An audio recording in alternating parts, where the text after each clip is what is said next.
All right, we are now officially recording. All right, so I remember, I think Marge did a wonderful job with our meditation last time. So we'd like to do our meditation this time. Yeah, want to do our meditation? How you feeling? You want to get fast on that? Okay, all right. Claudia, would you like to meditate do the meditation? All right, okay. Claudia's going to do the meditation. That's cool. I don't have to do anything. I just relax. Go ahead, Claudia. Take us away. Okay, let's take a deep breath. All right. And exhale. Inhale love and peace. And exhale any concerns, any distracting thoughts. As you continue your breathing, you can feel your body melting into your chair.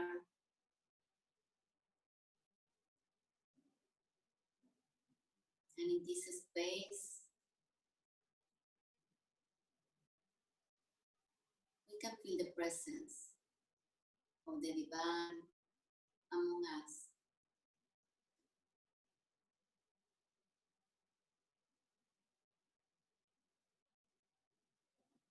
In each breathing, we can feel how this energy of the divine increases.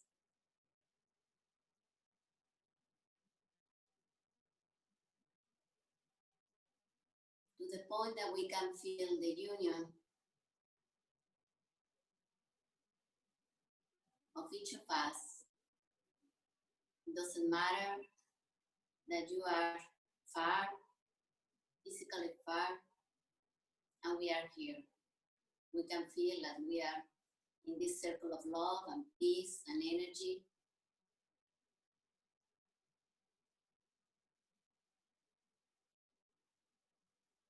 Melting into one each other, like we are just one.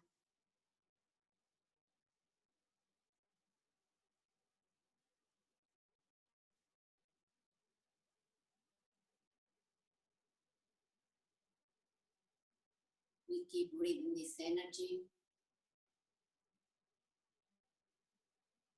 feeling the expansion of it to all around the world.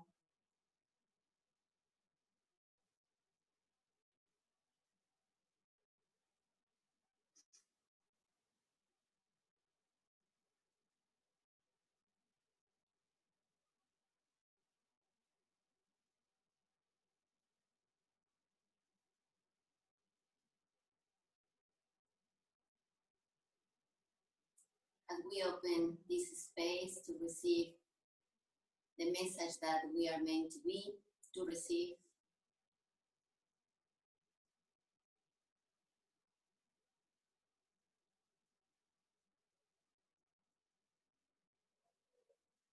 open ourselves to a space of more awareness, more love, compassion.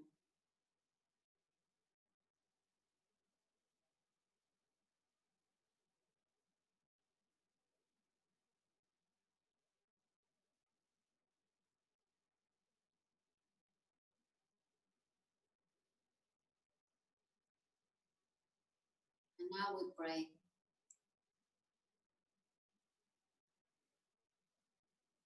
And so as we are still centered, aware of the presence of Holy Spirit, God's teacher, let us begin the prayer of our group meeting. I am here only to be truly helpful.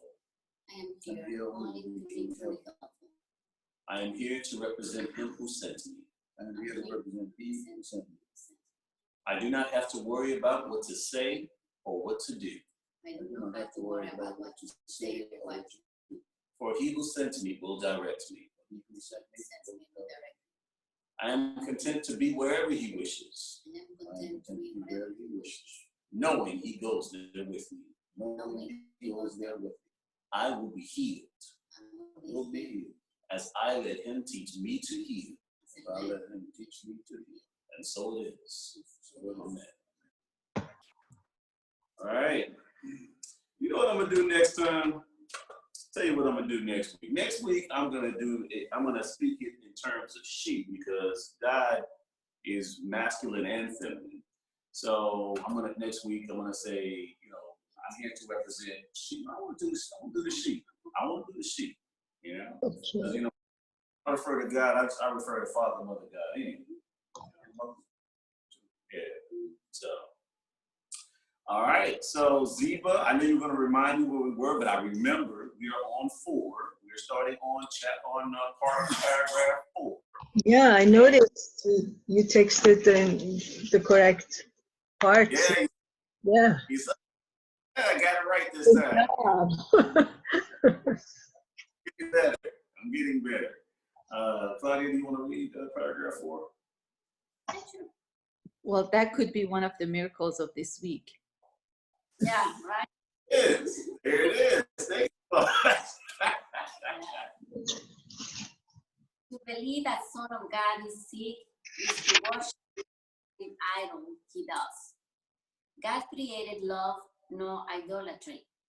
All forms of idolatry are caricatures of creation, taught by sick minds to divide, to know that creation shares power and never usurps it. Sickness is idolatry, because it is a belief that power can be taken from you. Yet, this is impossible, because you are part of God, who is all power. A sick God must be an idol, made in the image of what its maker thinks he is. And that's exactly what the ego does perceive in a Son of God, a sick God. Self-created, self-sufficient, very vicious, and very vulnerable. Is this the idol you will worship? Is this the image you will be vigilant to save? Are you really afraid of losing this? So what do you all think about that? I like it.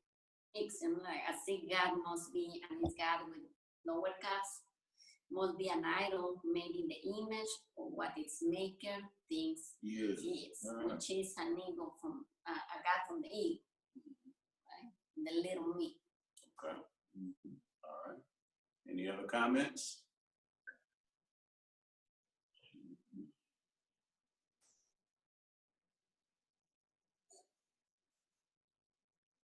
Don't everybody jump in at once.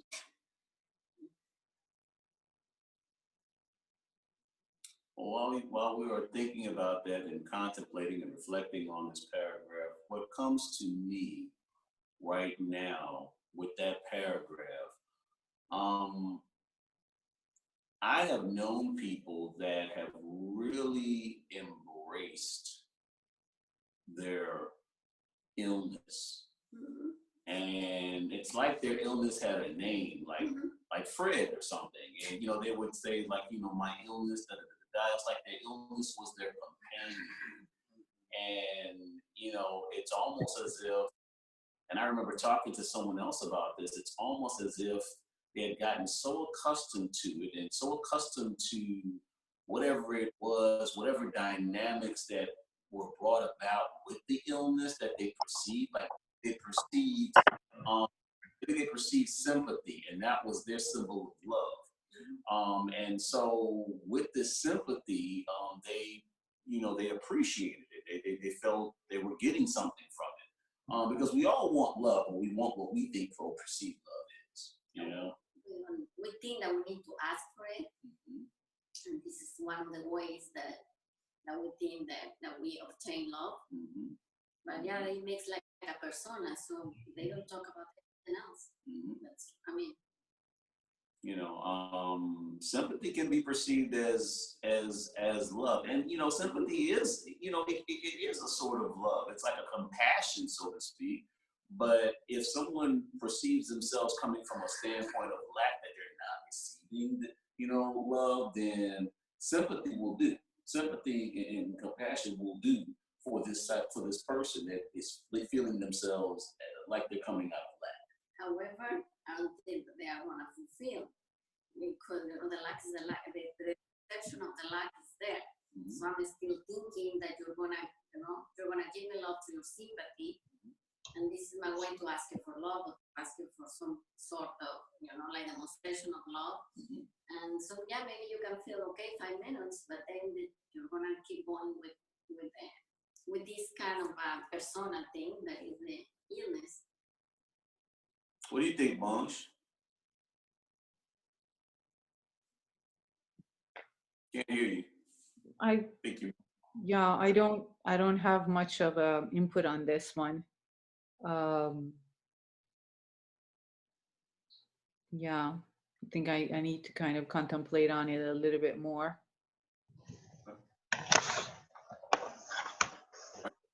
Thank you. Zibo, what do you think?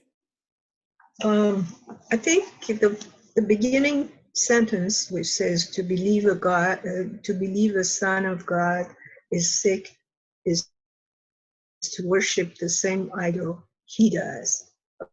In this sentence, we're alerted to the fact that if we think that someone is sick, we're worshiping the same idol that they do. So first of all, thinking that you are sick or someone else is sick is idolatry. And secondly, nobody is sick. That's what we need to think either about ourselves or others in order to be healed, because sickness is an illusion. And believing in sickness makes us believe in the idol god of sickness. And You know what? Go ahead. I'm sorry. What I'm kind of getting out of this paragraph is it has kind of a negative connotation when you think about God. Okay, for example, there are no negatives that I'm aware of as far as God is concerned. So, I mean, the fact that he would be sick is a negative thing. So, and it kind of, the other statements kind of support this whole idea of negativity about God. So, when you think about him, it should always be positive. yeah, that's when it's in capitalized. Because the lower is kind of the false, you know. Okay, my thinking is from God, but it's not really from God because God is not sick. Yeah, kind of like I like what Siva was saying, that yeah, Stephen was explaining like what it is like to be sick and to have this friend with us, but also we can like keep, you know, like keep going with that story. Sometimes, you know, we see the people sick, and I think it's the same thing, you know. So we are creating a false, you know, idol, you know. So by putting that much attention, and I don't say that we don't care, we don't show our sympathy or compassion, but not like overdo it, you know. So and also always like hold, you know, the highest of them, you know, like the true of them, that they are perfect. And besides what we can see with our physical eyes. Yeah, I don't believe in sickness, and so this is something that I have over the past, I don't know, Year and a half. yeah, about a year, about a year and a half, because I used to believe in sickness. Like, I believe that, like, oh, don't come near me because, if you look like you're sick, I don't want to catch that and stuff like that. And so over time, and this was after reading The Course in Miracles, it wasn't before, I can tell you that. But I began to just divest myself of the belief in sickness. And now, when I meditate, every day when I meditate, or twice a day, if I get to do it twice a day, but at least once a day, part of my declarations is, I forgive, release, surrender, and let go of any belief in sickness, disease, or ailments of any kind. And then I'll say, I renounce and eliminate from my consciousness any beliefs or investments in sickness, disease, or ailments of any kind. And then I'll say, after that, I'll say, I deny any belief in sickness or disease or ailments of any kind. And I have over the past 6 months, I'm just saying I haven't experienced any type of illness. I just added ailments because I started getting backaches. I was like, well, I lit sickness. I don't get sick anymore, but I still have these backaches and stuff like that. So now I add ailments in there too. But the power of intention, if you believe it and it becomes your truth, you can literally create the circumstances if you really believe it. You have to believe it though, So I don't believe in sickness or disease or ailments. Now it seems to me like there's all sorts of evidence the world is trying to show me that it's real. You got all this coronavirus stuff. That's the latest thing now. This coronavirus, all these people dying from coronavirus and stuff like that. So it's like, if you don't believe in sickness, what about this? How about this coronavirus, Stephen? So it's like, every once in a while, I'll get these things that'll try to come at me, and they'll just try to show me, yes, you don't believe we're real? No, I do not believe you're real. So that's my take on it. Now, when someone tells me that they're sick, that they're ill, what I will do in my mind, I'm not going to sit up here and attempt to argue with them because that's their truth. I'm not going to sit up here and tell them that the sickness is not real because that's their truth. Who am I to interfere or intrude on their belief system? But in my mind, I don't believe in it, and therefore I don't believe in it for them. So that's what I do. Something that I was commenting, I immediately came out of the school, my youngest daughter. And so she's always, they are always, these teenagers are always in social media, and Middle is the one that is a little bit more like with the lights all around the house, and if she sees a little, whatever, a little insect or something, so she got freaked out and she wants to clean it up, everything. Not like that much like OCD, but she's kind of concerned. So she came from the school and she said, you know what, I just received some information that actually is more people that is being, healed from the coronavirus than the people that is dying. And why they don't say that? So, you know why? Because it's a form of control and manipulation. So I want you to be aware of that, so, and this is a good example for you to don't believe whatever the social media is telling you. Because there are a lot of positive things also around the world, but they don't tell us about it. Yep. Because somehow we are in this illusion and we have to, it's a way to control, and it's a way of terrorism. Mm-hmm. Because the people is scared, and there is a way of terrorism. So this is a really good example for you to see that is not true. Our news is suppressed. Mm-hmm. Yep. Anybody want to comment any more on this paragraph before we move on?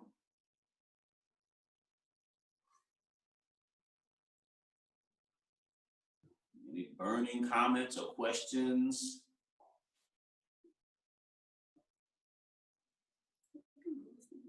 Okay. All right. Mose, would you like to read the next paragraph? Sure. Number 5, look calmly at the logical conclusion of the ego's thought system and judge whether its offering it is really what you want, for this is what it offers you. To obtain this, you are willing to attack the divinity of your brothers and thus those side of yours. And you are willing to keep it hidden to protect an idol you think will save you from the dangers for which it stands, but which do not exist.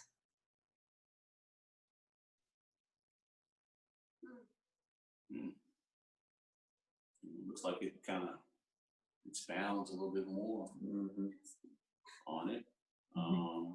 We can talk about it a little bit more. So again, I don't help invest in someone's idea of themselves. So, you know, like now, if I'm a hugger, me personally, I'm a hugger. I like to hug people. And so when someone tells, "Oh, you can't, don't want to hug me," I'm not, you know, you know, I don't want you to catch anything. You know, I'm like, I'm not gonna catch anything. Come here, give me a hug. I'm not gonna catch anything. Don't worry about it. Give me a hug. You know, so and if they feel comfortable, they'll give me a hug. All right, I don't want you to get. Don't worry about it. I'll be okay. You know, I'm a resilient guy. What I tell them, in the past, Steven was forcing to me because of that. If he was like living in sickness, he was like, he always wants to hug me, no matter if I'm sick or not, because I don't get sick. Yep. I'm a mom and I don't get sick. You know, I'm very used to my kids to get sick. And I that if they're sick, I'm like, Yeah. like he was a little panicky, you know, so you're gonna get, you know, the cold or whatever. So I'm okay. And I didn't catch the cold.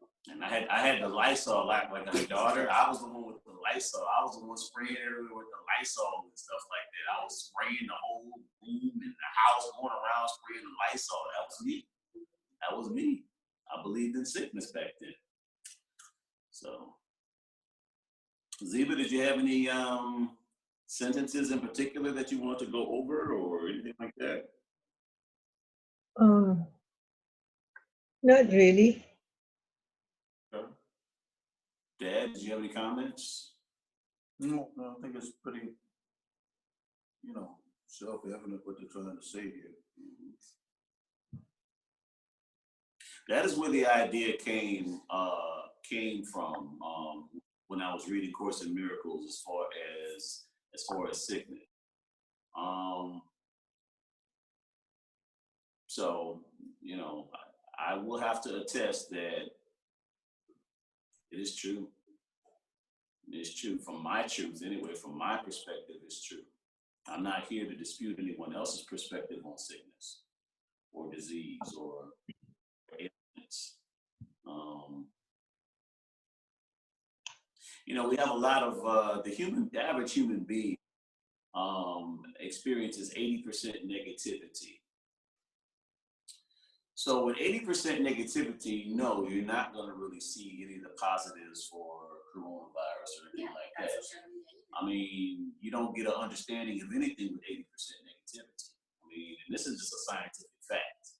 80% negativity, and we're 95% repetitive. So that means that we're 80% negative, and there's only about 5% of anything that we're doing new in any following day. So we're 95% repetitive. Our thoughts are repetitive. And our thoughts determine what we experience. That's how we draw things to us. You know, again, whatever it is that you believe is your truth, you're going to be experiencing whatever it is you believe is your truth through confirmation bias. Okay? So that's another scientific, it's a term, confirmation bias, which is where the mind it only selects and manipulates what the information that it's actually receiving through the senses to make it in accordance to what the person believes. So if you have your mind that's basically skewing the information in your favor based on what you believe, how can you believe anything that you see? How can you believe anything that you're hearing? How can you believe anything, to be honest with you? So, another spoiler alert, that's in part of the talk. Okay. Yeah. So, anyhow. So, Ziva, do you want to read the next one? Sure.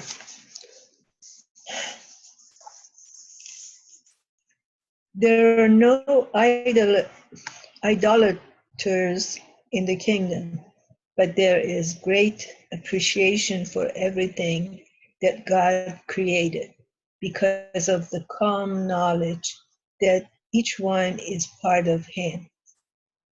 God's Son knows no idols, but He does know His Father. Health in this world is the counterpart of value in heaven. It is not my merit that I contribute to you, but my love for you do not value, for you do not value yourself. When you do not value yourself, you become sick. But my value of you can heal you, because the value of God's Son is one.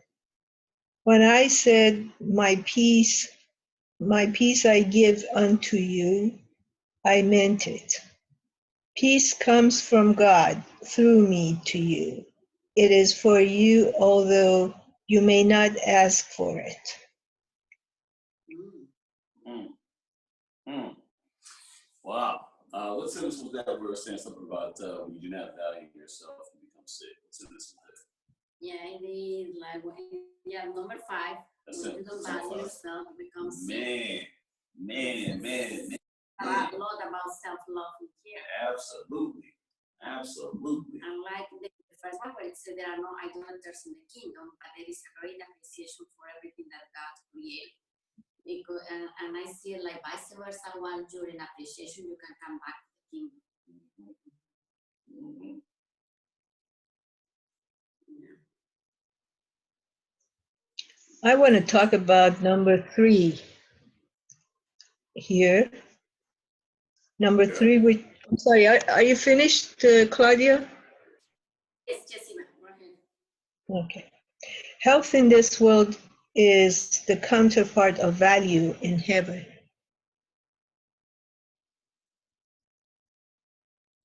That is very interesting. Mm-hmm. And then it is not my merit that I contribute to you, but my love for you do not value yourself. And then it says that when you do not value yourself, you become sick. So not valuing ourselves is equal to getting sick. Wow. Yeah. Self-love.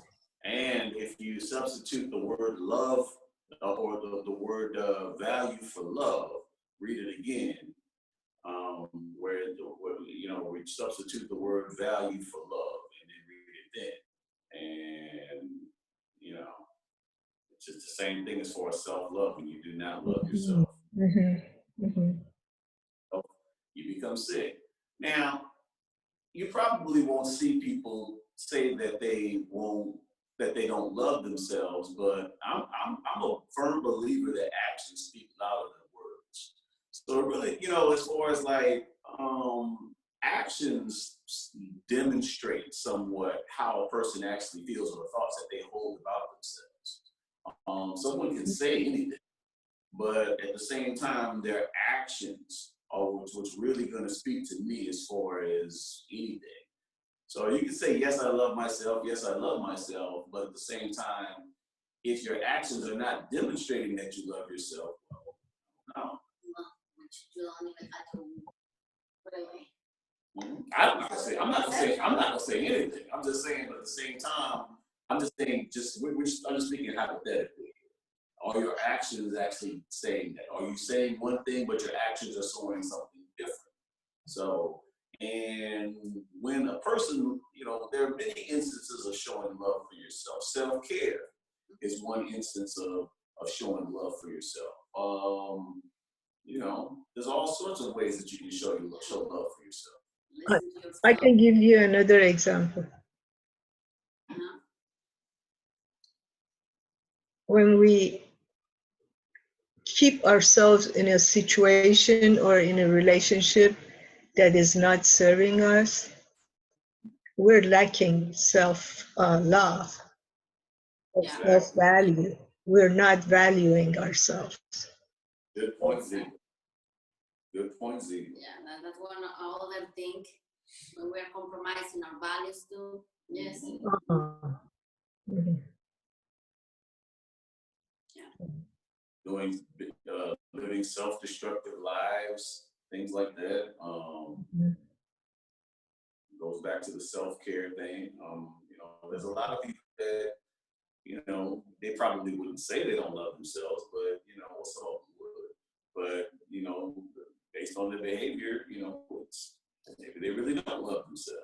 And there's a part of the, being unconscious about it. Being unconscious about it. You know, and I'm going and I make my nails, and that's, I have a self-care because of that. But then I have other problems, my health, and I don't care about what I eat or about whatever, but caring of whatever I'm in this destructive relationship. Or they have an addiction or whatever, abusive relationship. Yeah, whatever another kind like that. But they have that self-care is also wrong. Right, just go get your nails done, go get your feet done. And actually, I think that actually really self-love comes more from the inner, we're in a relationship with ourselves, with the God within. I mean, and from that can be another, external expressions. Yeah. Yeah, absolutely.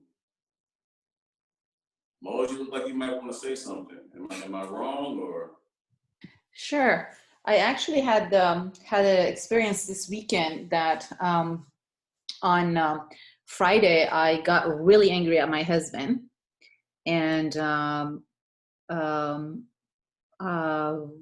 kind of put some distance between us so I can kind of relax and come to terms. And what happened was 2 hours later, my back started hurting like crazy. And 2 years ago, I actually had a knee surgery, and my back after that went out. So I actually had to do a discectomy for my low back because my sciatica was really pinched on my left side. And the pain was on my right. And I remembered all the things that I went through 2 years ago. And I totally could see the correlation between me being so angry and my back. And I was like, this is a message for me that even though I'm mad at my husband and I'm reprimanding him like he's in trouble, but yet I'm the one who's suffering. And when I don't get that, God loves me so much that he gives me this pain as a sign for me to wake up. Because I actually believe that when we have pain in our lives, it's a sign that we need to kind of pull back, or we need to pivot, and we need to change direction or not. Otherwise, for example, in physical activities, we can just, go into a split and just, tear all these ligaments and stuff if you don't feel the pain. So long story short, all week, I just literally took 1 teaspoon and just had, one of the things you said as far as self-love, I just practice good thoughts. I just practice neutrality. And I started looking at my husband the way I look at my kids. Like my kids could do the silliest thing and I would totally gaga goo goo them. Like I would be like, oh my God, you're so cute. And they're adults now, my kids, but still to this day. And then I started kind of also spoon by spoonful of kindness toward my husband in my own way. And accepting him for who he is, and just minding my own business, and even extending love toward him, realizing that my relationship with my kids is it's so good because I just give love to them. But with my husband, I expect. I'm just like, how come you're not entertaining me? How come we're not going here? How come we are not doing that? How come da-da-da? And this weekend, all of this was happening. I was like, you know what?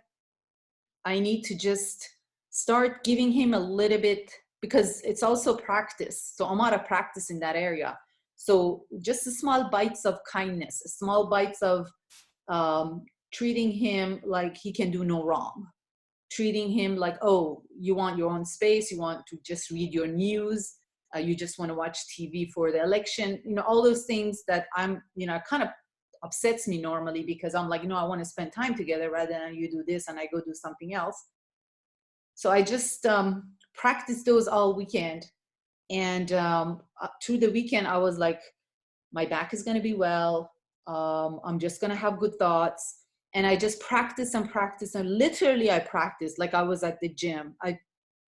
In my sleep I would practice, during the day I was like cleaning my thoughts. And I kind of also listened to some of their talks, and one of the talks was saying that if for 1 year, I think, if I don't know if you know, like Dr. Joe Dispenza, he does a lot of studies on brain as people meditate. And he's very famous for healing people. Like his workshops are like, the workshops come online and they're sold within 5 minutes, because people go there, literally they get healed through meditation and through rewiring their brain or creating new neural paths. So when their body is recreating itself. So every year we have a different body. Like every single organ, every single part of our body it's another piece. So for example, like our skin sheds and it's new skin. Our liver recreates itself, but our cells have the same memory. So in case, like, let's say if you have some issues with your body, it just recreates that same continuation of that. And that's how we age and all that. But with that meditation and all, you can recreate cells that are totally healthy. And so you can heal yourself with your own power, with the meditation, with all of that. So I was like totally going into that. And Monday morning, I woke up and I stepped out of my bed, and I could not, like, I was like limping when I was walking throughout the weekend. And I'm like walking. And I stopped and I said, this is normal. This is normal. I can walk. There's no back pain. I can walk. And I just kind of took a teaspoon of remembering of that pain. And I said, my back is perfect. I am good. I actually, I teach classes. I teach yoga and meditation, and I teach Pilates and all those classes. I taught a class. I went to a class, and I'm like gentle with my back. But it was, and today's Thursday. And I just keep giving myself spoonful of even like practicing good things, and spoonful of, okay, bad thing, just done. I got my share. I don't need anymore. And the what we talked about, and what Ziba kind of reiterated from number 3 on, and then number 5 is, when you do not value yourself, you become sick. So me reprimanding my husband, I'm actually not valuing myself, because I'm the one who's eating the poison and waiting for him to die. And then at the same time, just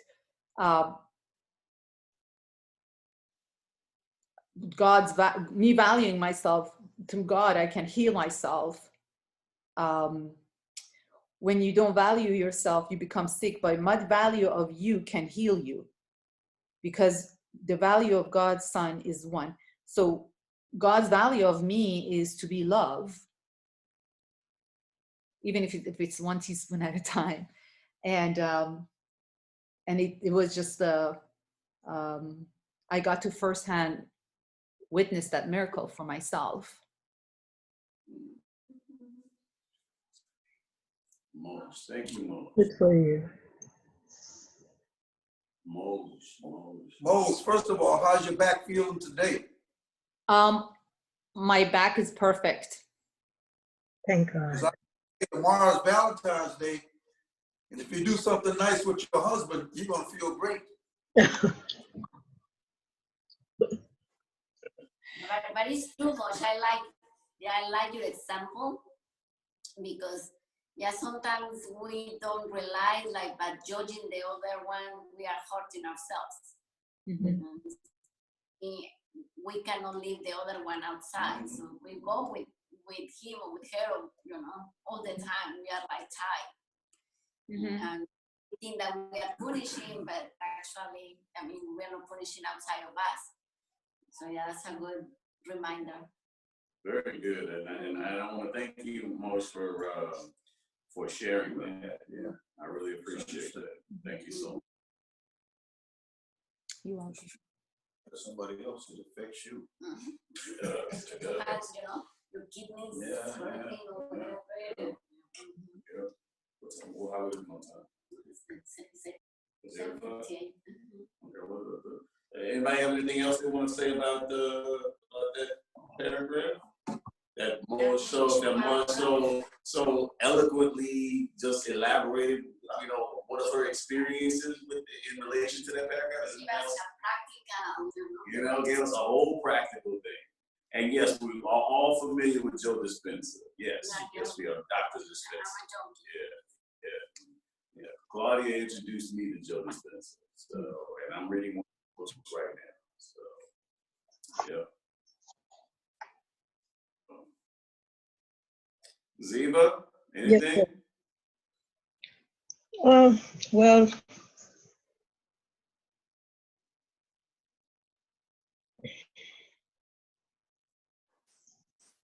so at the end, he says, at the end of this paragraph, Jesus says, it is for you, although you may not ask for it. So he's going to give his peace to us, even though we may not have asked for it. Okay. Right?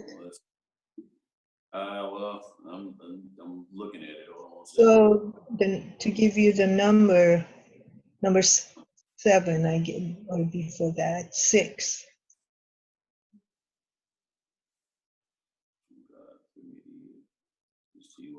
Okay, so yeah, I kind of start back, you know, because he kind of leads into that with number 6. He says, when I said, my peace I give unto you, I meant it. This comes from God through me to you. It is for you, although you may not ask for it. So it's always available for us. Ziva, what I get from that, but it's always for us. If we want it, it's there. But I desire peace. You know, because you know there's a question: do you want to be right, or do you want peace? You want to be right, or do you want to be happy? And sometimes, you know, sometimes we choose right. Sometimes I want to be right. You know, and so you know, and when we choose where we want to be right, then there may be a very temporary, fleeting feeling of being right, but it is followed by a dissonance. It's followed by a feeling of disconnect from that person that you just proved something to. There's no connection with you all at that point. That connection is gone. And it's followed by, to me at least, a feeling of sadness, because you know after that fleeting feeling, you're not happy. You're not happy after you've proven that you were right. After you've proven your point, you're not happy. So, yeah. And also, I think like people who are intrinsically have learned and practiced being kind, they're not really looking for peace. They're just being kind. And the byproduct of that peace is available to them. So I kind of read it like that they're not asking for peace, but the way that they're experiencing and practicing that self-love by giving love and being kind, by default, they have access to that peace without even asking for it. Like they don't say, oh, I want peace, then I'm going to be nice to Claudia. They just are nice. And then they just have that access to the peace because it's already there for them, because they were being kind to themselves. Right. Yeah, that definitely makes sense. And you know, the way I look at it also, Moj, is that we're all right. You know, and when I look at it from that perspective, it really doesn't matter about being proven right, because you know the truth of the matter is whatever it is somebody believes is their truth, and so that's what they're going to be right, and I'm going to be right, and so there is no really, you know, the whole, because it's based on what you believe anyhow. So I would just rather be happy. I would actually rather have a connection with somebody. I would actually rather have harmony. So I would rather have harmonized relations with this person than this fleeting temporary victory of feeling some sort of superiority that I somehow proved in the relative world based on maybe we proved it by Google or something, that I was right or whatever. It is very fleeting, and it's to me, it's not worth it at all. So I've experienced the other side as far as it not being worth it. So just looking at I'm with you on that. I'm with you on that. I'm with you on that. Yes. yeah. So we are going to take a break. Mars, I don't know if you're going to be able to stay because I know that you were saying something about the the second half or whatever, but we will be back though in about. Yeah, I'm gonna stay today, but some weeks I have to leave like halfway, like this the half of like around 6:30, 6:40. But today I'll be here. Beautiful, beautiful. Yeah. All right, so we'll be back. Great. Do you want to stop recording? Nah, because then I might forget. And, I just leave it there. It's okay. That'll be Okay. 8 minutes of recording. It's okay. Okay. Ziwa, check the chat. Check. Let me What you see. say? Nothing. Okay, there's one chat. It's okay. I'm clicking on it, but okay.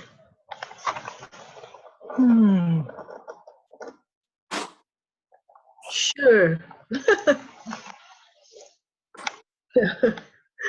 بله درسته.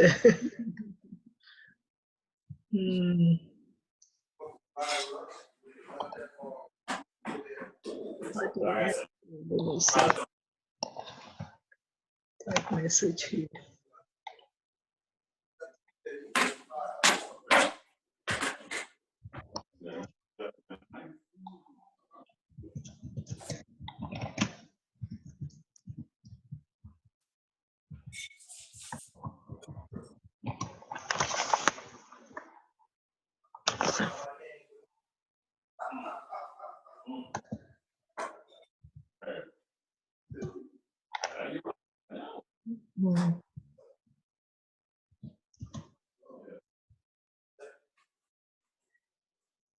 You can be sick, but you gotta be there.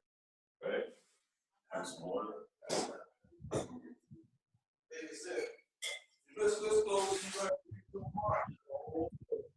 Yeah. I don't want to have to go back to Claudia and say, can you wait a few more days before you can? What you got there, man? Got some cake? Got some cake. You want some? Oh, yeah. Sit right up there. Definitely. Yeah. You know you had some cake. That's what you went shopping, huh? Yep, I got some. Hey, Claudia. Hold on, Dad. Hold on, Dad. I'm recording over here. My father. Hold on one second. Hold on one second. No.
Yeah. But, you know, you didn't tell her, no, you can't have a Mercedes. You got to come up with half. Yeah. All right. Well, everybody use the restroom and had some cake, had conversations with their daughters. So we are good to go. All right. With our kids. Yeah, that's right. That's right. Yeah. Mo just sent us a message saying it was perfect timing. Going to the break. All right. So, has it been 8 minutes? I'm not ready. Probably. Y'all ready? I'm ready. I'm ready. I'm ready to go. Well, You know, I'm feeling rejuvenated. I had some cake. It's got sugar in it and stuff like that. Yeah, you know, I'm awake. Ready to go. You know. So how we looking here? We all ready to go? read to working on this. All right.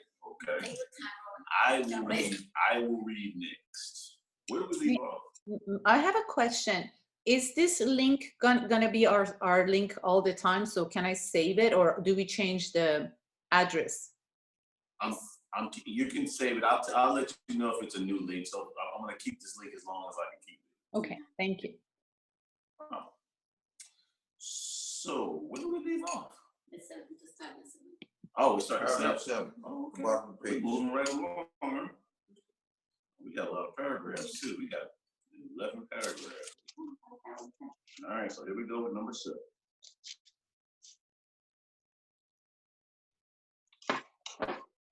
When a brother is sick, it is because he is not asking for peace and therefore does not know he has it. The acceptance of peace is the denial of illusion, and sickness is an illusion.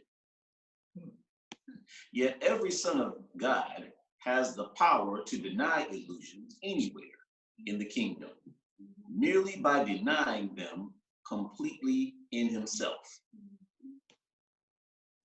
I can heal you because I know you. I know your value for you, and it is this value that makes you whole. A whole mind is not idolatrous and does not know of conflicting laws. I will heal you merely because I have only one message, and it is true. Your faith in it will make you whole when you have faith in me. All right. Okay.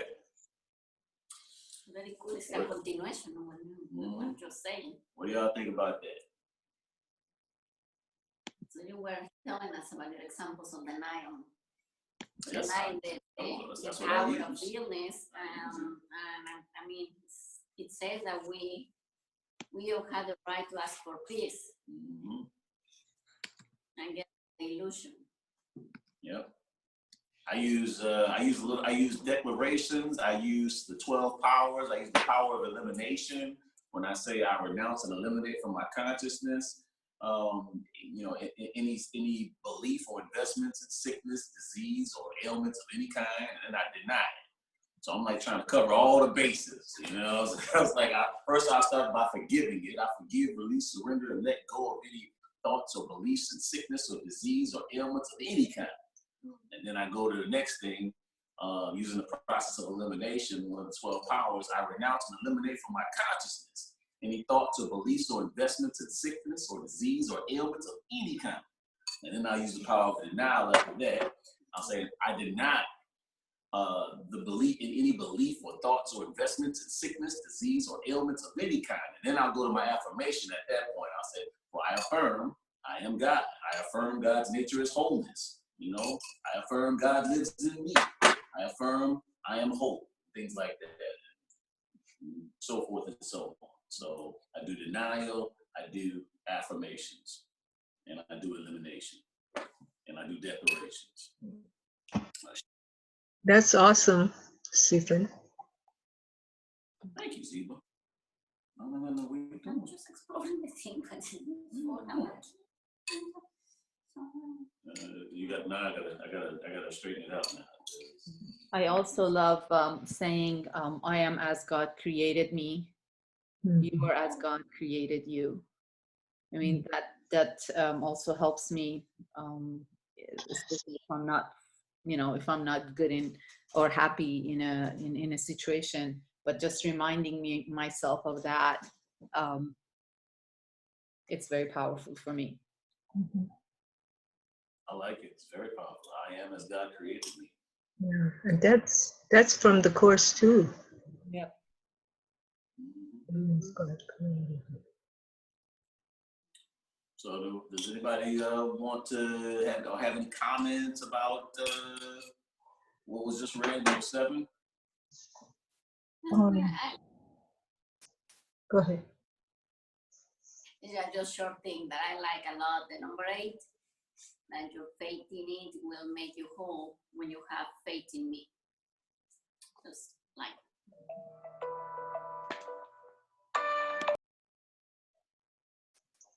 What about you, Dad? Any comments? Zeba? Oh, hold on, Zeba. Sorry, Zeba. Go ahead. Yeah. Does your father want to talk? Oh, go ahead. No, you go ahead, Zeba. We're waiting for you. Thank you. So, number 6, a whole mind is not idolatrous and does not know of conflicting laws. And are there any specific laws here that Jesus is referring to? I wonder. Good question. Yeah, it's a question I have. I'm not. Well, yeah, I know that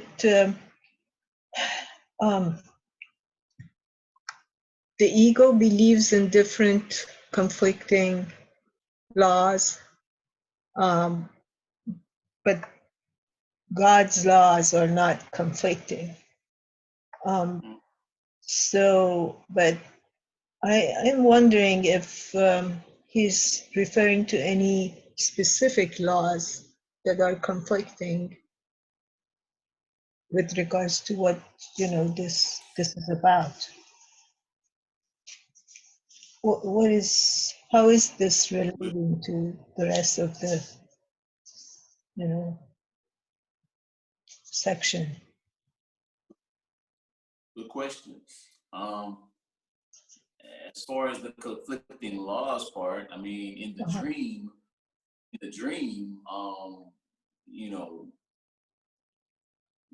we can kind of we're not really conflicting, but we're just getting an experience of what it would be like to conflict with God's laws. We're not conflicting. God's laws can't even be conflicted. You can't conflict with God's laws, period. But you can in the dream because basically it's your truth that's going to be experienced by you at all times. So whatever truth that you make, God's laws, you are love, you are hope, you are this, you know what I mean? Absolute truth. These are like God's laws, but depending on your construct, your mental constructs that you have of yourself, your beliefs in yourself, things like that, whatever your truth is going to determine what you're going to experience, though. That's going to determine your experience. So you can experience something that's not in accordance with God's laws in a dream. Not in reality, but in a dream you can't. I don't know if that. So I can think of a conflicting law. I can think of a conflicting law, like, the law of past tribes that they would say an eye for an eye.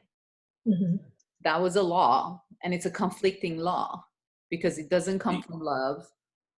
It has, it just comes from hatred. It just comes from ego, and it's a conflicting law with anything and everything. Without truth.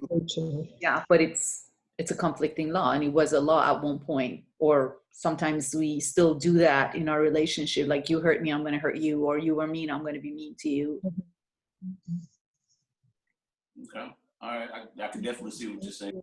I know that our interpretation of the law has always been negative. The law of cause and effect has just been something that's, that's been there, to kind of nudge us, forward in evolution. It isn't really anything that's been meant to hurt us or to like, to like punish us. It's not, but yet we have interpreted it, with 80% negativity as far as that, as far as the average person interpreting, 80% of what they hear negative. We can turn everything negative. Everything is negative. I mean, that's an example of how most children react, but many adults act the same way. Like children, if you do something to them, well, they won't get back. But we as adults should be more mature. But a lot of us aren't. Yeah, but like the example I'm using, like, okay, do unto others as you would have them do unto you. That's not in a punishing law. It's just a law. But at the same time, when man brings that law through his fearful interpretation, then it becomes, oh my goodness, and I like Moses said, eye for an eye, tooth for a tooth, and it's like, what? That's not cause and effect. That's that's not do unto others as you would have them do unto you. Exactly. That's some type of retribution. That's some type of vendetta or something like that. That's just man taking the divine law of do unto others as you would have them do unto you and bringing it through his fearful lens, his fearful interpretation. And now it's like, hey, if they come with a knife, we're coming with a gun and stuff. That's what I'm saying. Do unto others as you would have them do unto you. But when man takes that through his fearful interpretation, it becomes get back. It becomes that. An eye for an eye, tooth for a tooth. That's where that saying came from. Is that kind of what you're talking about, Moj? Yeah, because all I'm doing is referring to the number 6. It says the whole mind is not idolatrous and does not know of any conflicting laws. So it only knows of the laws of spirit, like the law of forgiveness. So it only knows of, if you're kind to yourself, you'll be in peace. Like those are, to me, are laws, which are not necessarily, like I was actually very intrigued when it's like, to me, law necessarily doesn't have a negative connotation, because if you are, I look at it that if I love myself and if I'm kind, that's if you're kind to yourself, then you will be in peace. That's like a cause and effect kind of a law there for me. But the law of like if you think about good things, law of vibration. If you think about good things, you can produce good things in your life. If you the law of attraction, the law of inspired action, all those spiritual laws are laws that are good, and it's something that kind of helps us in our lives, and it's not conflicting with the word of God. Whereas conflicting laws, where it says here that the whole mind does not know of conflicting laws, so that's why I gave the example of that conflicting law, that was a law at one point, or it's still in our day-to-day life. We encounter it a lot, because if you just go outside and curse at someone, they will curse back at you. I mean, right. It's just, happens. There's seldom people who will not do that.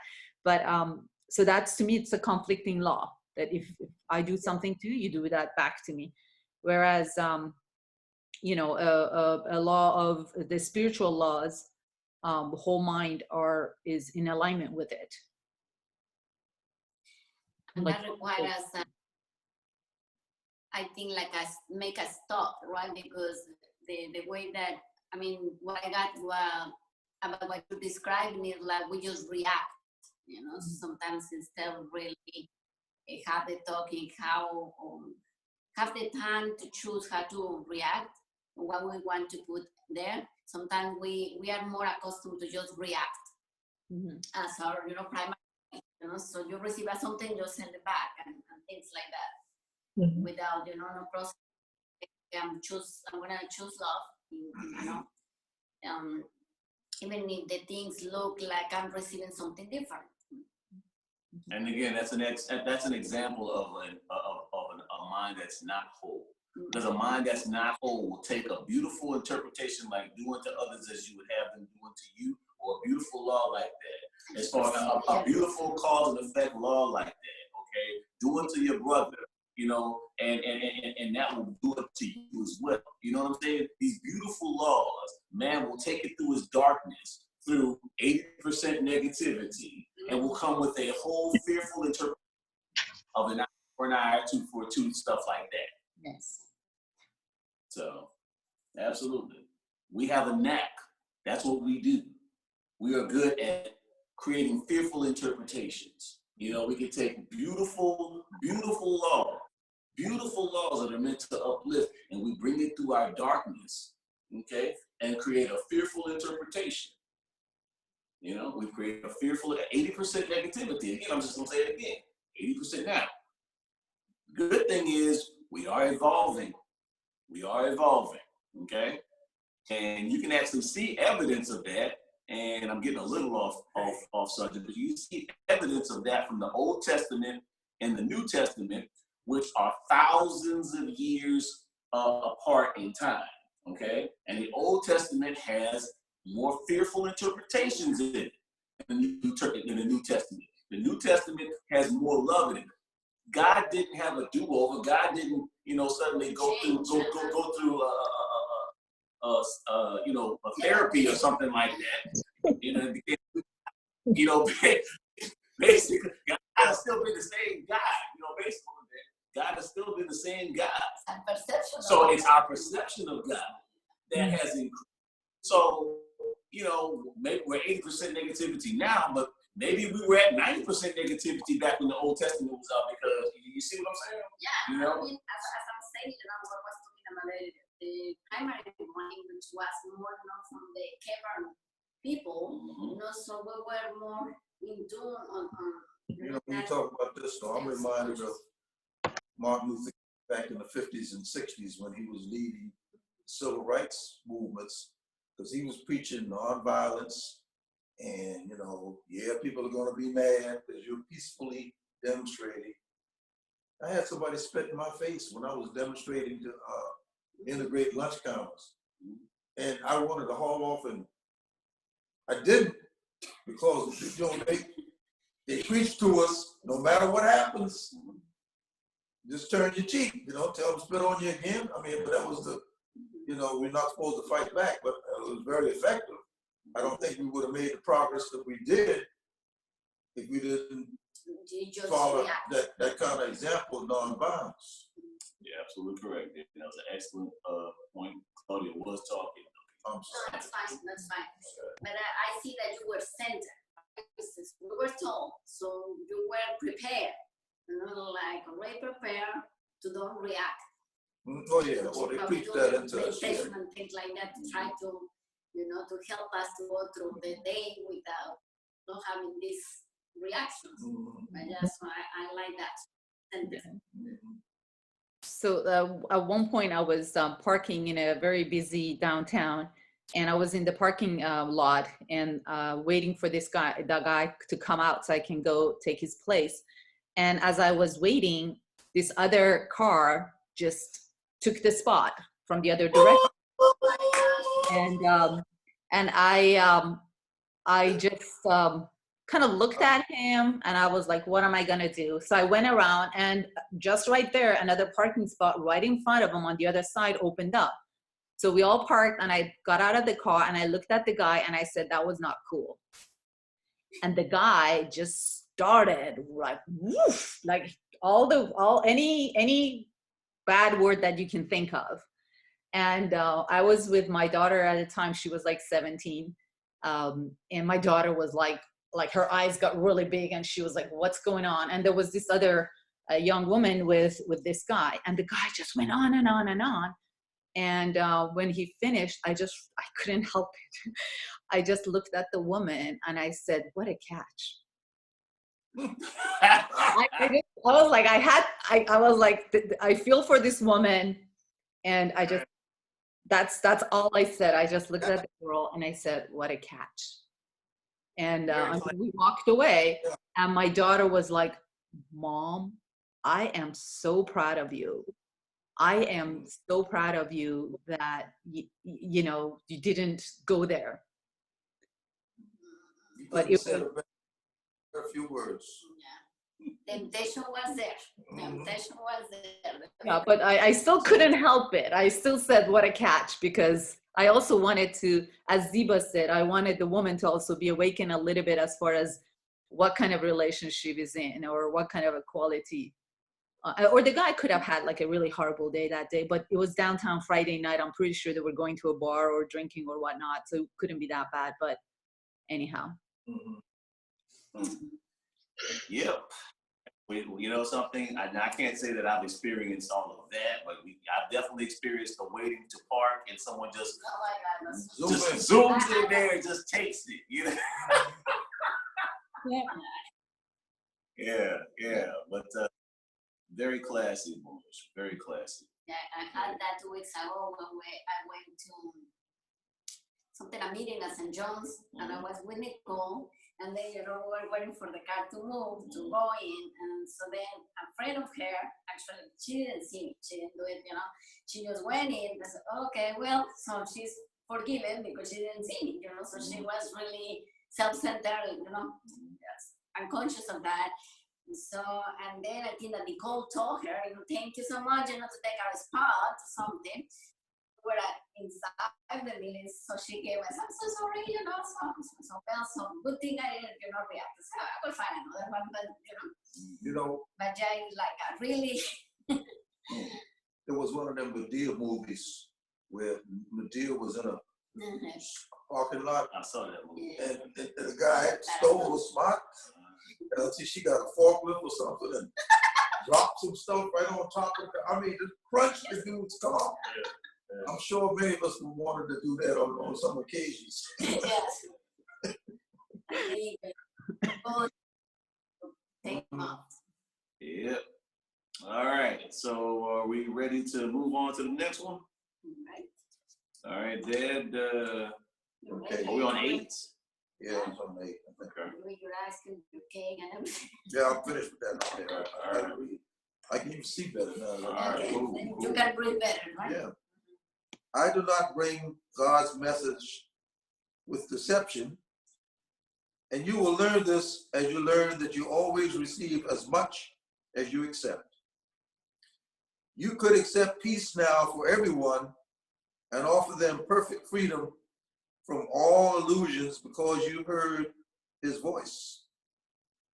But have no other gods before him, or you will not hear. God is not jealous of the gods you make, but you are. You would save them and serve them because you believe that they made you. You think they are your father because you are projecting onto them the fearful fact that you made them to replace God. Yet, when they seem to speak to you, remember that nothing can replace God, and whatever replacements you have attempted are nothing. Yeah. A lot of food for thought there. Yeah, I believe we were talking about this. We were talking about in one of the Course in Miracles classes on Sunday. They were talking about where we worship and things like that. And saying where we worship is where his thoughts reside. So, you know, where our thoughts revolve around, whatever our thoughts revolve around, that's what we worship right there. Focus on. Yes. Focus. So, you know, that's where we worship. That's the idols right there. Exactly. You know, Are we on the ego mind? Yeah, so. Are we on the mind of God? Right. So. Yeah, that's pretty clear. Idols.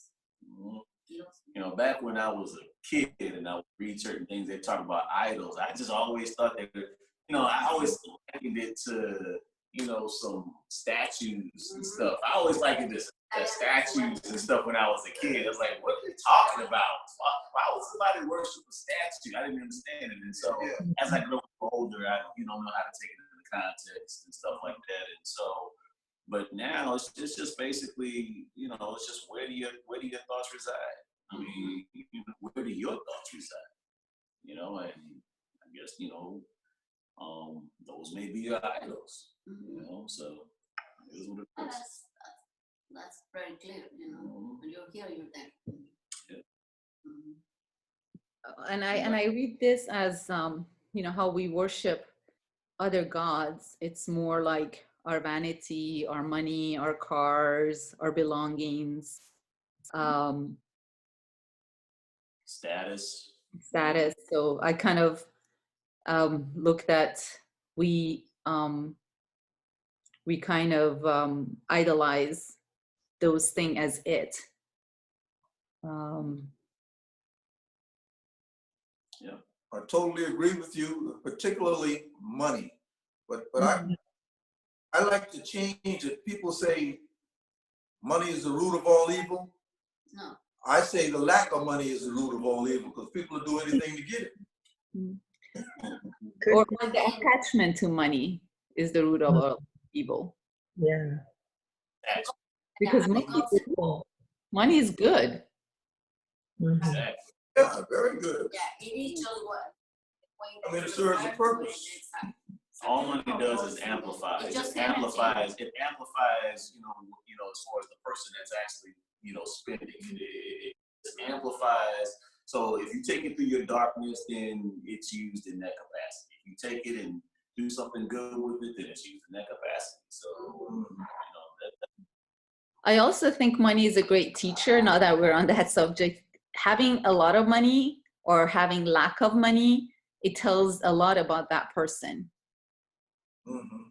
It's a great teacher. Like there are people who do a lot when they have lack of money. Like they actually become really creative, and they also figure out ways to do things without money, like fulfill their lives with things that like best things in life doesn't cost anything kind of a attitude, or even like get to do things without exchange of money. It would be more of through friendship, through exchange of expertise, or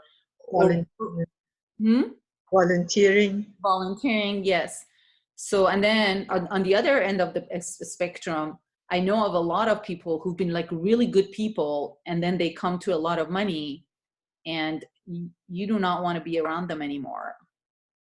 So money is actually a very interesting, or they come to a lot of money and all they do is philanthropy work. So you could actually get to know people when they don't have it or when they do have it. Yeah. Yeah. I think one of the failures of our education system is we're all, concerned about going to college or getting a skilled trade, which will allow us to make more money. But the colleges don't dwell enough on how to manage the money. If you're going to be earning more once you graduate, you need to know how to manage it. That's true. And out of the doggone colleges, that's not a mandatory course. Economics, or you might take it as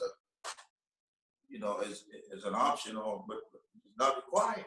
Don't get me started there, because I start to bring up conspiracy theories that big businesses don't want that because they don't want people saving their money and stuff like that. So. I think particularly people that maybe go into show business or these athletes understand it. Quite often, professional ball players 5 or 6 years after they retire, some of them are broke. I think that's sad. Yeah, and that because the way that we relate to money, so we are not really like in peace with money. We see the money as an idol, and we have this concept that, it's bad. So somehow in our subconscious, some people when they get it, you know. No, I think he's doing okay now, but and it is yeah, it's a way like we need to learn that this is just energy after all. It's all what it is, you know. So it doesn't matter if that has a number, it doesn't matter that it's in service. So yeah, just yesterday a friend of mine was saying like, well, you know, so I catch myself, you know, like feeling a pinch when I'm gonna pay one of my bills. But I just reframe it like, okay, I'm paying the light bill. I'm invested in the light bill that I have, you know, in the light, in the power, and all the commodities. You know, I am paying for my car, but actually I'm investing in transportation. So that reframes, so say that makes me feel better about it. So everything is just your relationship with the money, because you were saying, you know, so I was feeling it like I was, you know, the money was something that was being taken away, you know, and actually it was not. It's just a conversion of that money into the energy, into my transportation, into a service, into my food. But I'm not losing it. I'm not losing it. I'm not losing anything. So yeah, but it's a frame of mind. And we think that we lose the stuff and the money's bad, and there's a way that we relate to money. See? oh yeah. All right. So let's start. Let's move on to the next paragraph. All right. And Mars, you want to read paragraph 9? I think I'm sorry. Can I ask another question? First. Do we have time? Yes, go ahead. Yes. Okay, so number 4 from paragraph 8 says, God is not jealous of the gods you make, but you are.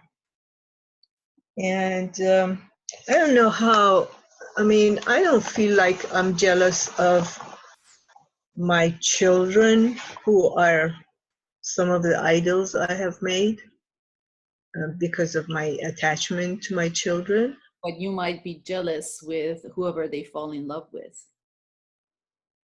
That's a good. That hasn't happened either. But you know, like you know, like if they pay attention to someone more, like they're in love with somebody else. I don't know. I'm just saying that's.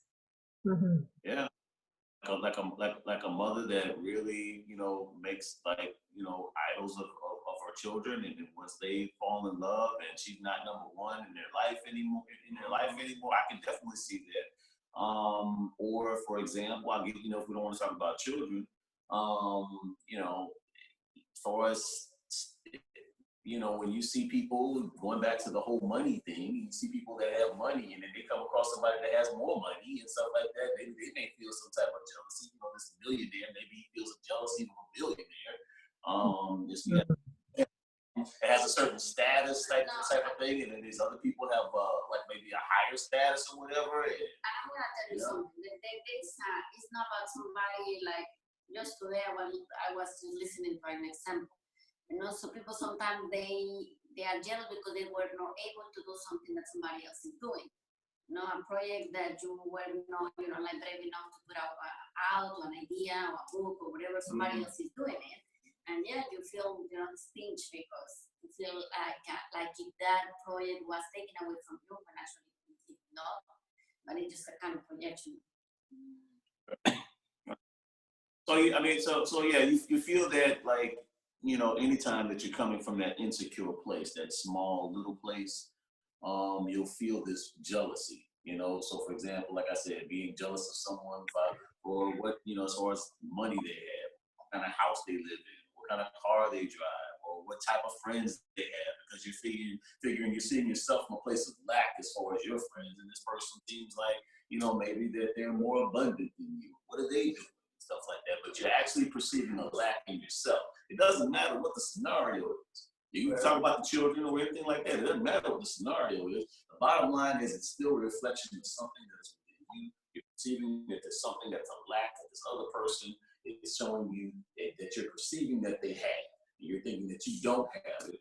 And so, yeah. I mean, that's from an insecure standpoint. There's a house on the other end of Brown Drive.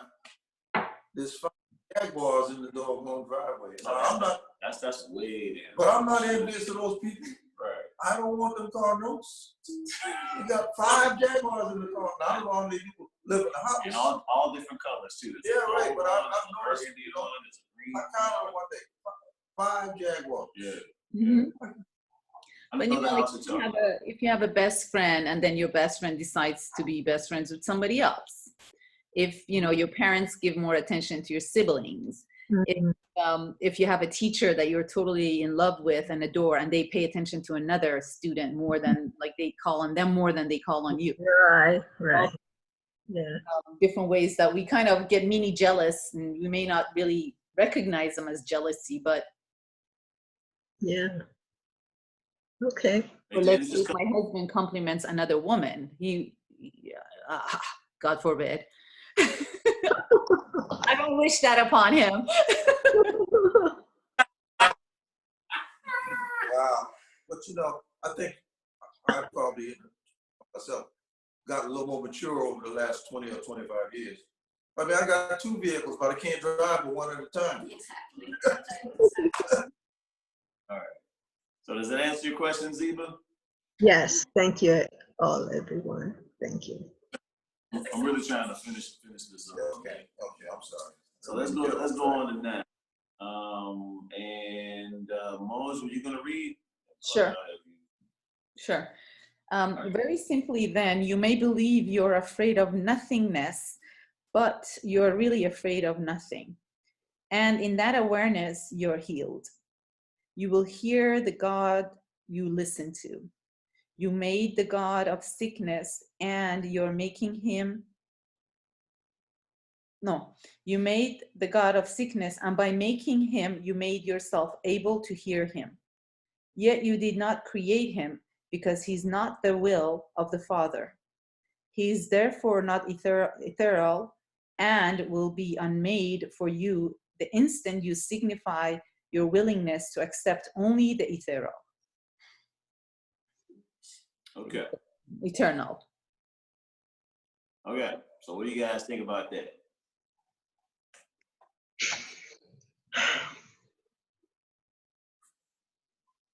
I think the nothingness that they imply here is like death. But then very simply, then you may, so this is continuous from the previous section that says that, you know, you only believe in that God and not the other gods, I think. And then it says you're afraid of nothingness, which is like death, but really you're afraid of nothing. And in that awareness, you heal. Well, I really don't know what nothingness is, but it doesn't prevent me from understanding the content of this paragraph, because when you understand that you're really afraid of nothing, fear is nothing. You know, it's a discordant energy, but it's really nothing. And of course, the Miracles already said fear isn't real. You know, it's not real. Okay.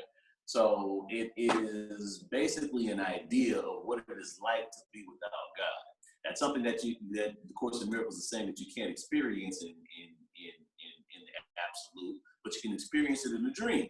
You can experience, you know, what it would actually feel like, as far as being afraid or feeling like there was an absence of love. And it's really just an awareness type thing. It's just where your awareness is, you know. And I mean, we're truly powerful, you know, truly powerful beings that we can experience anything, you know, if we just basically, you know, if we hold our truth. And if we have our truth rooted in something that's like, for example, a person, like this best friend is your idol, okay? You have you're rooted in that, and then your best friend, she chooses another friend. Now you're feeling a lack. You're feeling a lack because, you know, number one, you're feeling a lack based on the fact that it's really misdirected. And what I mean by that is believe in yourself. Mm-hmm. Believe in yourself and build up of yourself. And all those other things will fall into place. You know, that's where God is. That's where God is right there. It's within you. So when you start not looking at the God in you, it's really being misdirected. Oh, sorry. Sorry. You know, but when you really start not looking at the God in you, it's really being misdirected. You know, if you look at the God in the money, if you look at the God in the status, if you look at the God any place other than the God in you, it's misdirected, and that's when you start feeling the lack. Because everything outside of you changes. It changes. You know, it just changes. That's all there is to it. Your friend gets other friends, and you know you can't really count on that kind of situation. Statuses change, money changes, everything else is basically changing. But look at the God in you. That is where God is, and if that's where you are anchored, then that's where your peace will be. That's just my take. So. Yes. Any comments, Mom? You look like you might want to say something over there.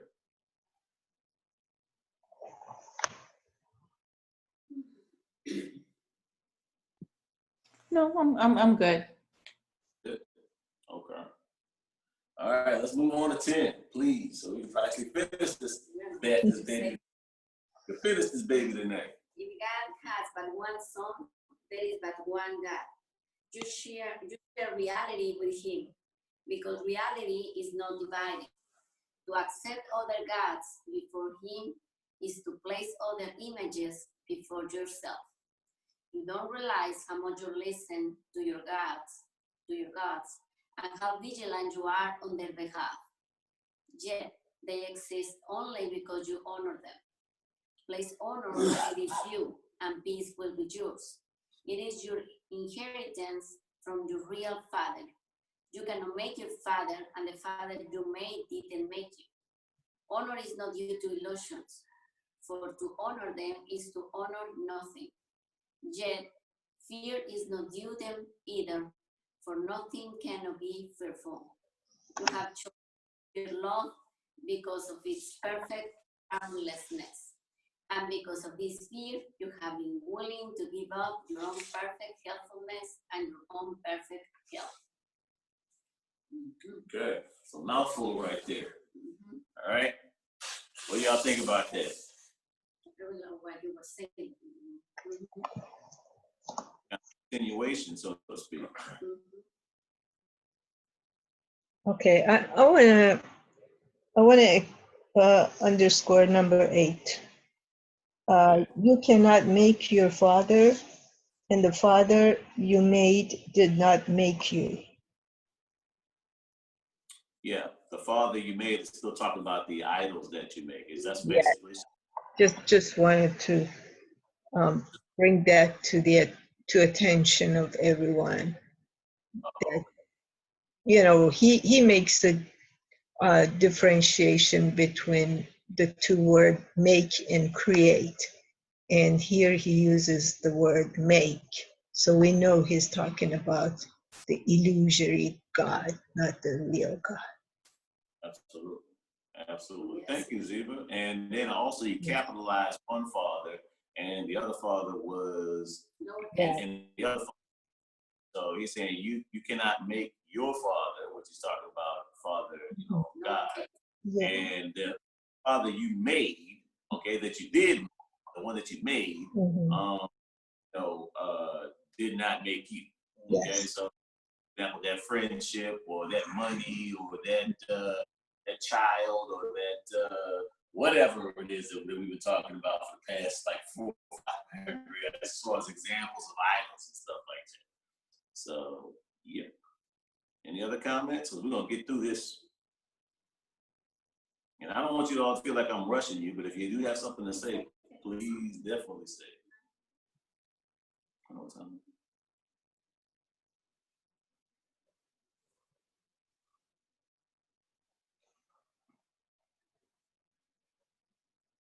We have to do 11 next week, so be it. We got time, I think, to do 11. I got 3 minutes to 9. But I want to make sure that 10 is, as everybody's comfortable with 10. Oh. I'm okay with moving on. How about you, Mosh? You good? Okay. Everybody good? Okay. Ziba, take us home. Okay. Only at the altar of God will you find peace. And this altar is in you because God put it there. His voice still calls you to return, and he will be heard when you place no other gods before him. You can give up the god of sickness for your brothers. In fact, you would have to do so if you give him up for yourself. For if you see the god of sickness anywhere, you have accepted him. And if you accept him, you will bow down and worship him, because he was made as God's replacement. He is the belief that you can choose which God is real. He is the belief that you can choose which God is real, although it is clear this has nothing to do with reality. It is equally clear that it has everything to do with reality as you perceive it. There it is. There it is. What is your truth? Your truth you will experience, you will experience your truth and only your truth. So if your truth is not in alignment with capital truth, you're still going to experience your truth, period. So whatever it is that you believe, you're going to. So that's what I got from that. And, as far as the whole sickness thing, that's just, another thing about the most recent thing that comes to my mind as far as an example of sickness is this coronavirus thing that people are just like paranoid about. It's like it's the new social media sensation now. Everybody wants to talk about this coronavirus type thing, Basically, a lot of people. I don't believe in that stuff. I'm not invested in it. I understand that that's what's on TV, that's what's in social media, but I don't have any investment. So, any comments? So only number 7, which says, he is the belief that you can choose which God is real. And who is he referring to by he? You want to go to 6 if you want to know that. Yeah. 7, number 7. All right, so he's talking about the God of sickness. You got to go all the way back to 5. For if you see the God of sickness anywhere, you accept him. And if you accept him, you bow down and worship him because he was made as God's replacement. Oh, okay. Yeah, like. Talk about the God of sickness. I'm sorry. Yeah, so there is no choice in here, right? It's saying there's no choice. But this God, the God of sickness, makes you believe, it's a belief that there is a choice, that you can choose which God is real. Whereas actually there's no choice, because there's only one God that is real. So That's absolutely true. You can, however, make it perceptually real to you, and it will be your truth with a lowercase t. So if that's what you believe, then that's what you believe. That's what a person believes, and it becomes their truth. Mm-hmm. And so it may not be truth with a capital T, but it will be perceptually real to them, and because it's perceptually real, they will experience a reality. Mm-hmm. They will experience a reality where that truth is, that you can taste it, feel it, smell it, everything. Yeah. Right. Anybody else?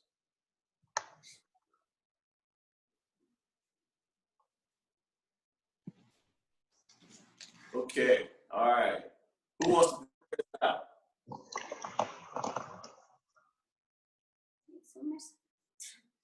Anybody in Zoom land want to pray us out?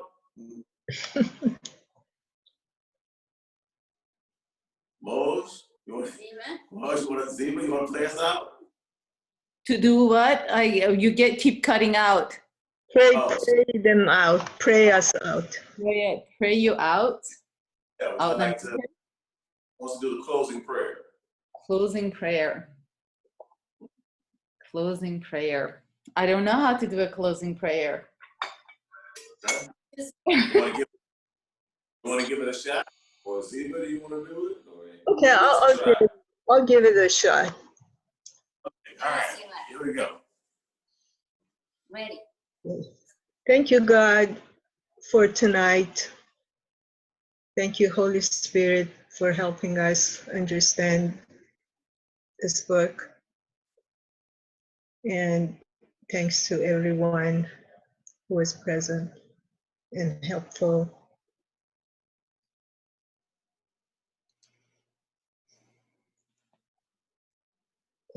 And may we continue to learn our way by doing this coursework.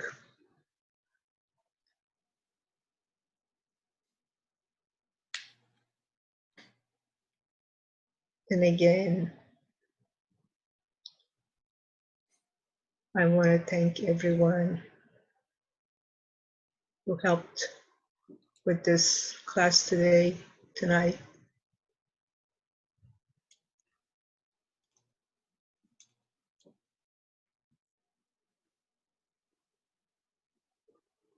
All right.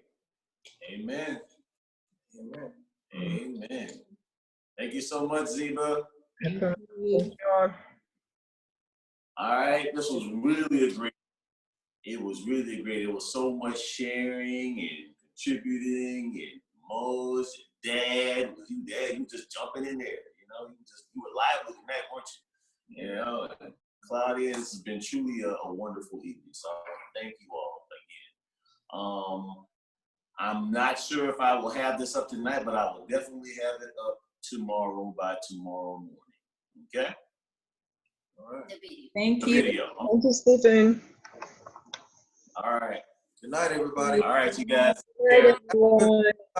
Happy Valentine's Day, you guys. Happy Valentine's Day. Bye. Bye. Okay. Bye. Yeah, so much. Yes. Yes. Valentine's